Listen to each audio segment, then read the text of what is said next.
Hello, friends, and welcome to the show. So, last week I took a little time off because I made a road trip to Mexico where I may or may not have illegally crossed the border.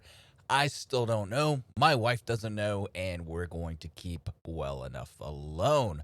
But plenty of things happened in the news in the past week. I'm going to cover what happened in the weekend, or during the weekend, rather. But before we get started, how about you smash that like button, subscribe to the channel if you haven't already, and leave a comment down below. It helps with the algorithm. From the Daily Mail, rare genome sequencing almost certainly proves COVID was deliberately made in a Chinese lab before it leaked to the world. Another expert study makes bombshell claim. COVID-19 has the genome sequencing combination of CGG-CGG. Two U.S. experts say that no naturally occurring coronavirus has ever had that combination. The CGG-CGG combination is extremely rare, except when used by scientists doing gain of function in laboratories. The experts conclude that it is more likely than not that the virus was therefore created in a lab. In recent weeks, many of the world's top scientists have pushed to determine whether the virus was leaked from the Wuhan Institute of Virology. So, just a few months ago, this would get you censored or taken down from YouTube. I was taken down from YouTube for merely questioning why somebody, I'm not even going to say it because I don't want this video pulled down. But needless to say, both of the takedowns of my videos were put back up. One, I was talking about the vaccine, and the other one, I was talking about the United States military. When I was talking about the military, whose job it is to kick down doors and kill terrorists, they said I was glorifying a hateful group. I was glorifying violence. But to be in the military is to be violent. So I didn't really understand why I was censored. But good to know where our techno fascist overlords sit on violence, at least when it's not state sponsored violence. But that's going to be an episode for a different day. But Daddy Trump was talking about this a year ago. He was saying, we have evidence, we have reason to believe that the COVID virus came from a lab in China, that we should investigate it. We have evidence that such and such is true, and maybe we should investigate it. Maybe we should do our due diligence. But no, Fauci came out and said, well, there's no evidence of this. No one really believes that this is going on until you look in his emails that at the end of February, you had prominent doctors from around the world and specifically in the country of the United States saying, hey, this shows genetic markers that proves or at least would suggest that this is not a naturally occurring virus. We should investigate this level 4 biolab in Wuhan, China, basically a quarter mile away from this wet market that you keep pushing that this virus came from. You keep suggesting that the virus came from a wet market when there's a lab down the street. And I understand that one has security, one does not. But when you're funding gain of function research, because in order to stop gain of function research, you have had been doing it to begin with. So in Fauci's emails already, they were saying, well, this occurred after we stopped gain of function research, after we told them to stop it, meaning they were already doing it. And therein lies the problem. We need to know what Dr. Fauci was funding. We need to know what he was pushing, why he was trying to I can't even say that word, why he was trying to provide cover for the Wuhan lab.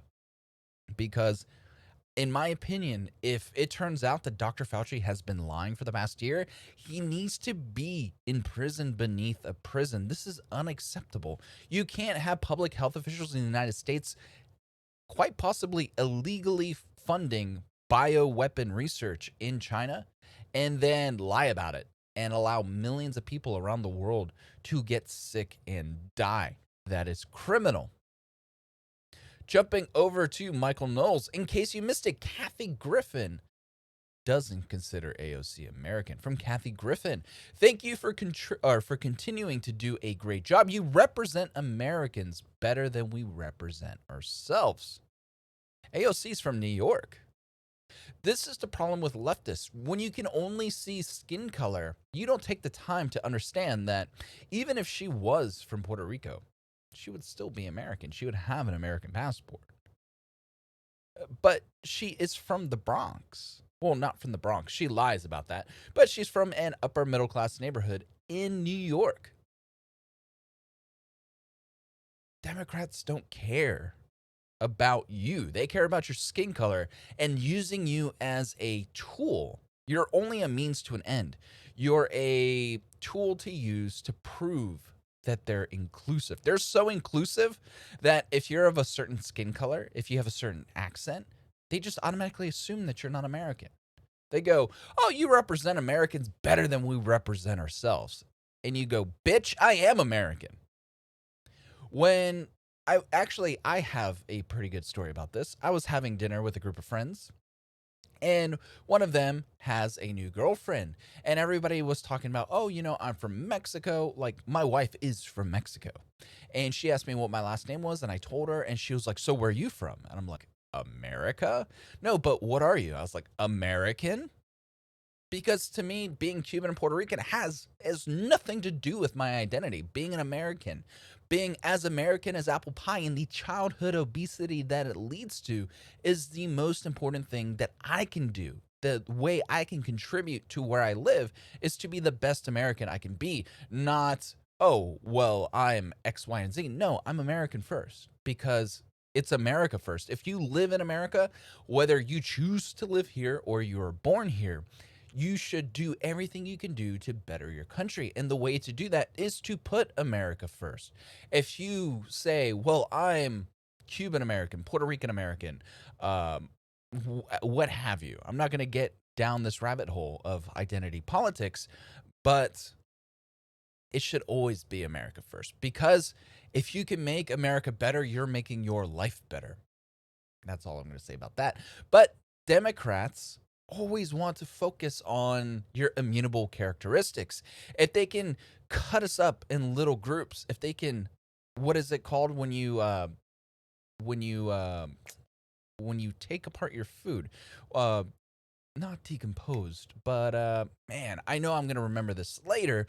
But when you deconstructed whatever, they want to deconstruct America instead of having us be a melting pot of culture, be basically composing the American culture, right? You have the cauldron of America with 87 or 330 million different types of cheese in it. They wish to deconstruct that cauldron and just have little globs and have everybody be separate. No group can be one and the same. You can't just be American. You have to be a male, cisgender, light skinned Hispanic American. It makes no sense. Jumping over to Sunny McSunnyface.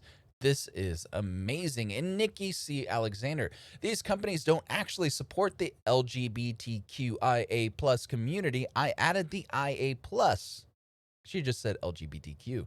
If they did, they would support them all over the world. Hashtag LGBTQ. Hashtag Pride Month 2021. Hashtag Pride with the flag. And the reason why I bring this up is because these companies don't care. They know in the United States that they have to do it or they will be cudgeled by the mob. Mercedes Benz has a rainbow logo, but Mercedes Benz Middle East, normal logo.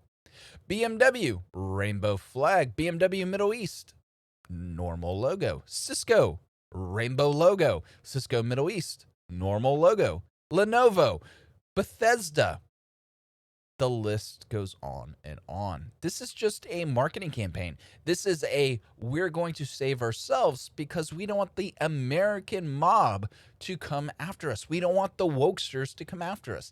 They know the right thing to do is just to acknowledge what's going on and then drive on.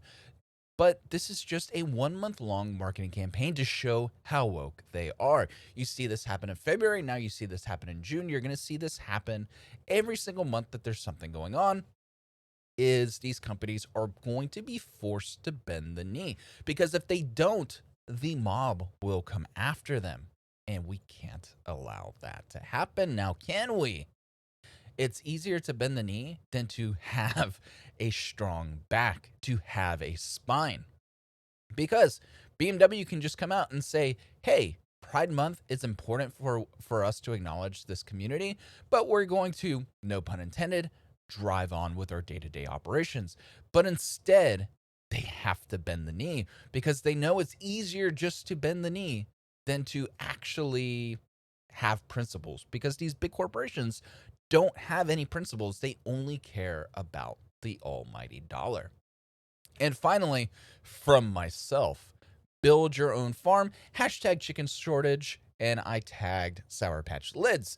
But the reason why I did this is because the local HEB by where I live has product limits in place for fresh or frozen chicken wings. Limit 2 bags per customers. Limits are temporary and necessary for you and your neighbors to find the products you need.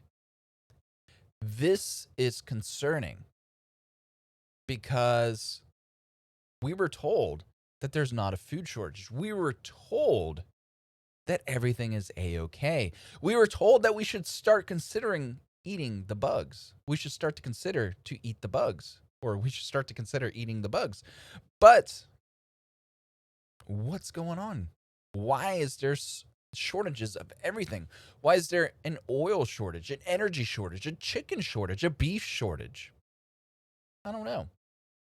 It seems like the Great Reset is upon us, and this is going to be the way to ensure that it happens, is to basically force people's hands, force the decisions.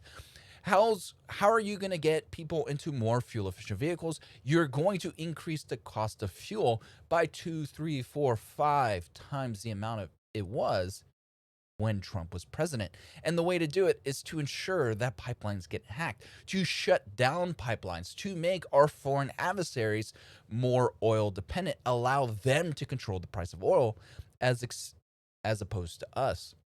What are you going to do for beef? What are you going to do for chicken? Well, same thing. You're going to hack the agriculture infrastructure. You're going to say, eat the bugs. Does this ice cream look good to you? Hint, it has bugs in it. You're going to warm people up to the idea of eating bugs, and then you're going to take away animal beef or animal meat. It's a diabolical plan, if you ask me. It makes me feel like wearing a tinfoil cap, but I know it won't protect me from our corporate overlords. So that's going to be it for today, folks. Don't forget to like, subscribe, and leave a comment down below. I'll see you all tomorrow. Have a good one. Bye.